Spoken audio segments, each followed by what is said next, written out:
সবাইকে জানাই জয় যিশু। আজকে আমি পবিত্র শাস্ত্র বাইবেলের প্রকাশিত বাক্য থেকে কিছু অংশ পাঠ করছি। সেখানে লেখা আছে, ঈশ্বর খ্রিস্টের কাছে প্রকাশ করেছিলেন যেন যেসব ঘটনা কিছুকালের মধ্যে অবশ্যই ঘটতে যাচ্ছে তা যেন তিনি তার দাসদের জানান।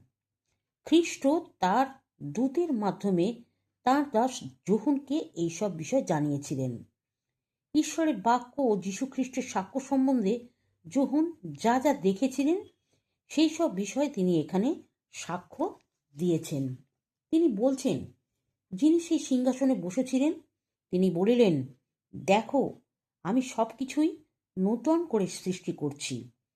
পরে তিনি আবার বললেন, এই কথা লেখো, কারণ এই কথাগুলো বিশ্বাসযোগ্য ও সত্য।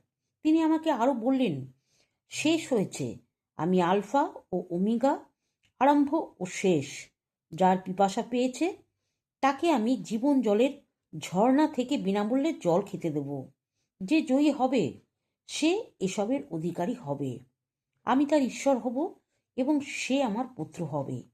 কিন্তু ভীতু, অবিশ্বাসী, ঘৃণাযোগ্য, খুনি, ব্যভিচারী ও মিথ্যাবাদীদের জায়গা হবে জ্বলন্ত আগুন ও গন্ধকের হ্রদের মধ্যে। এটাই হলো দ্বিতীয় মৃত্যু। আমেন।